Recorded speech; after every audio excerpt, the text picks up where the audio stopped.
पुलवामा हल्ल्यानंतर भारत पाकिस्तान यांच्यामध्ये तणावाचं वातावरण निर्माण झालेलं आहे। गेल्या 24 तासांपासून जम्मू काश्मीरमधील परिस्थिती जलद गतीने बदलत असून भारताकडून काश्मीर खोऱ्यात मोठी आणि निर्णायक कारवाई होऊ शकते असा अंदाज व्यक्त केला जातोय। या व्यतिरिक्त काश्मीरमध्ये गेल्या 3 दशकांनंतर सर्वात कडक सुरक्षा व्यवस्था तैनात करण्यात आली आहे। संपूर्ण काश्मीरमध्ये अतिदक्षतेचा इशारा देण्यात आला असून सीमेवरील 27 गावं रिकामे करण्याचे आदेशही देण्यात आले आहेत। पुलवामातले शहीद हा राजकीय बळी असल्याचा गंभीर आरोप राज ठाकरे यांनी कोल्हापूरमध्ये केला। ते कोल्हापूरच्या दौऱ्यावर आले आहेत आणि त्या ठिकाणी ते बोलत होते। निवडणुका तोंडावर आल्यामुळे काही घटना घडवल्या जात आहेत। हिंदुस्थान विरुद्ध पाकिस्तान असं चित्र उभं केलं जात आहे असं देखील राज ठाकरे यांनी म्हटलंय। इतक्या जवानांचा बळी गेला मात्र कोणाला कुठलंच काही पडलेलं नाहीये, फक्त मतं मागायची आहेत असं देखील राज ठाकरेंनी सत्ताधाऱ्यांना म्हटलंय। यावेळेस राज ठाकरेंनी त्यांच्या भाषणामध्ये TV9 मराठीच्या प्रामाणिकपणाचाही उल्लेख केला। राज ठाकरे यांनी कोल्हापूर दौऱ्यादरम्यान आज आमदार सतेज पाटील यांची त्यांच्या निवासस्थानी जाऊन भेट घेतली। सतेज पाटील हे काँग्रेसचे पश्चिम महाराष्ट्रातील महत्वाचे नेते असल्यामुळे या भेटीनं राजकीय चर्चेलाही उधाण आलं होतं। दरम्यान ही भेट कौटुंबिक असल्याचं सांगत पाटलांनी या चर्चेला पूर्णविराम दिलाय।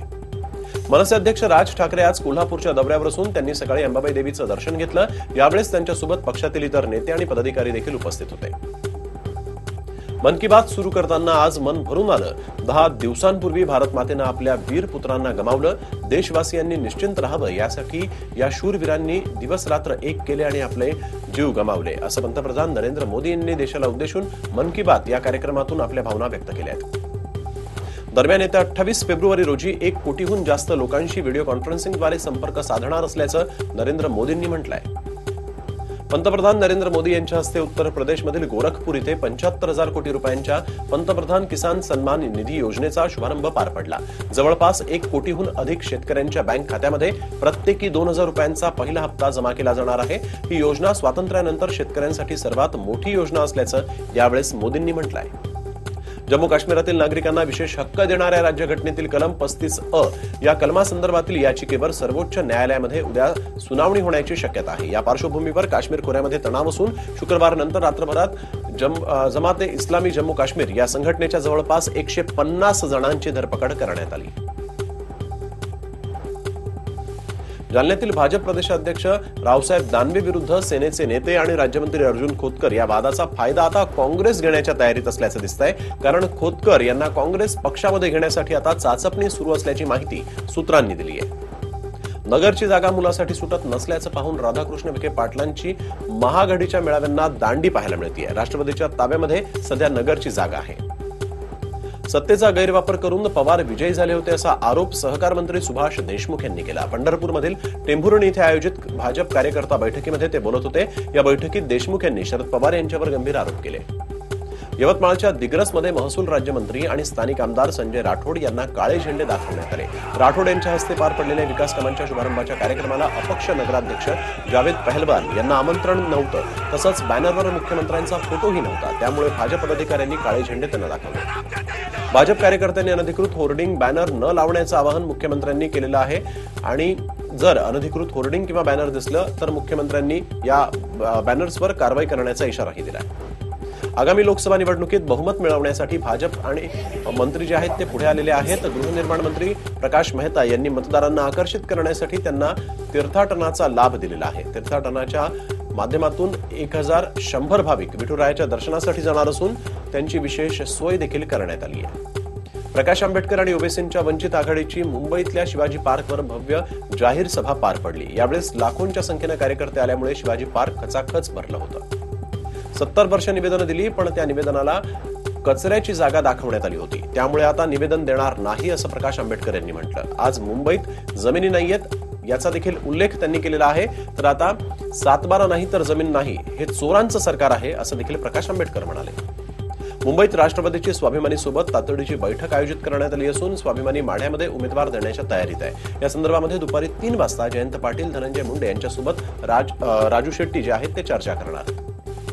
शहापूरच्या लिबर्टी कंपनीजवळ बामणे फाट्याजवळ एका कलिंगड विक्रेत्याची तीक्ष्ण हत्यारानं हत्या करण्यात आली। बबन सामरे असं या कलिंगड विक्रेत्याचं नाव असून मारेकऱ्यांनी त्याच्या पाठीत आणि पोटावर 22 वार केले असून रात्री ही घटना घडली आहे। औरंगाबादच्या वाळूजमधल्या औद्योगिक वसाहतीत जगदीश भराड या कामगाराचा खून झाला. श्री इंजिनियर कंपनीचा विनापरवाना का आलास असं विचारलं म्हणून आरोपी सोमेश इधाटे यानं भराड याच्यावर फावड्याचे घाव घालून खून केलाय. उत्तर प्रदेशच्या संभलमध्ये एका मुलीवर आरोपीनं अत्याचार केला. त्यानंतर त्यानं मुलीसह तिच्या घरच्यांना घरामध्ये घुसून मारहाण केली. या प्रकरणी पीडित आणि तिचं कुटुंबीय दहशतीखाली असून त्याच्यावर गुन्हा दाखल करण्यात आला. शहापूरमध्ये भूकंपाचं केंद्रबिंदू असलेल्या कोलठण गाव सुरुंगाच्या स्फोटानं हादरून गेलं. या स्फोटामुळे अनेक घरांचं नुकसान झालंय. कानठळ्या बसवणाऱ्या या आवाजानं ग्रामस्थ भयभीत झाले असून गेल्या अनेक महिन्यांपासून या ठिकाणी बेपरवाना खाडी मशीन आणि दगडी मशीन फोडण्याचं काम जे आहे ते देखील सुरू आहे. इतक्या मोठ्या घटनेनंतर शहापूर प्रशासनाकडून मात्र वारंवार दुर्लक्ष केलं जात आहे. या प्रकरणी कोणतीही कारवाई झाली नसून खडी मशीन मालक आणि प्रशासनाच्या संबंधित अधिकाऱ्यांवर फौजदारी कारवाईची मागणी आता गावकऱ्यांनी केली आहे. कर्नाटकच्या बांदीपूर जंगलामध्ये पहाटेच्या सुमारास मोठी आग लागली. बांदीपूरचं जंगल हे 1,500 सेक्टरवर विस्तारलं असून या जंगलामध्ये आग लागल्यामुळे मोठी वनसंपत्ती नष्ट होण्याची भीती व्यक्त होतीये. तसंच वन्य प्राण्यांच्या जीवालाही धोका निर्माण झालाय. कोइंबतूरच्या मधुकारिया या जंगलाला भीषण आग लागली. मोठ्या प्रमाणात विस्तार असलेल्या जंगलातील या आगीत वनसंपत्तीचं मोठं नुकसान झालं. तसंच वन्यजीवांनाही धोका निर्माण झालाय.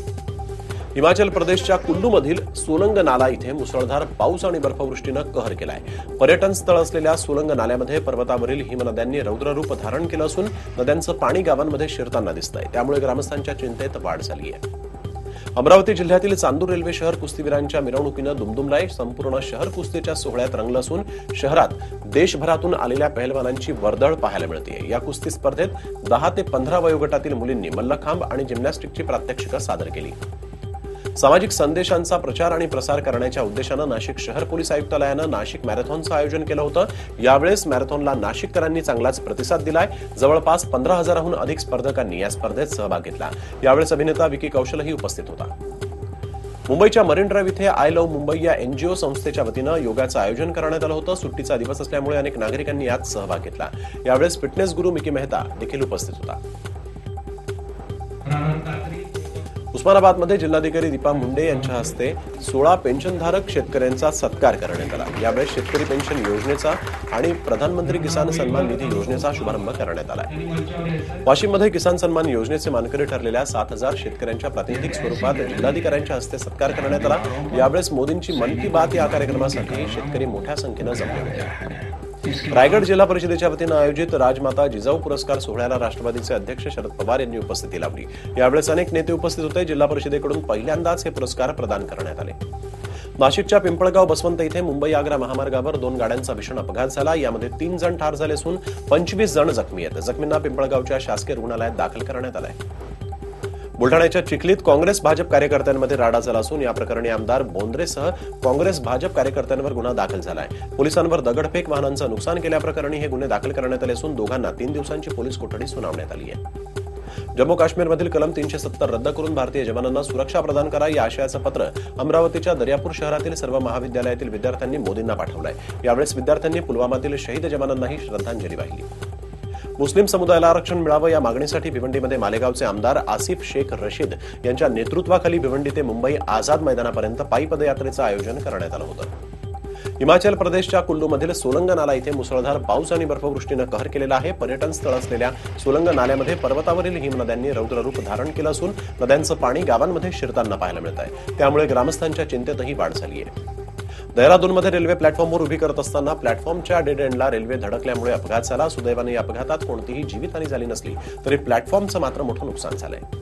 बोईसर इथे प्रेमसंबंध रोखल्यामुळे शिक्षक आणि विद्यार्थिनीला जीवे मारण्याची धमकी देण्यात आली. या प्रकरणी एका विद्यार्थ्याला आणि त्याच्या साथीदाराला 3 पिस्तूल आणि 10 जिवंत काडतुसांसह अटक करण्यात आली.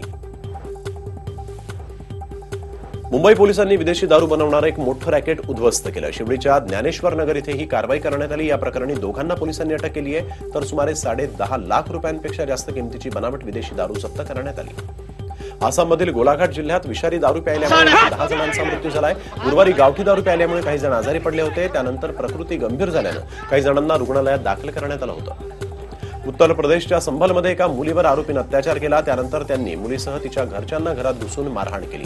या प्रकरणी पीडित आणि तिचं कुटुंबीय दहशतीखाली असून गुन्हा दाखल करण्यात आला आहे.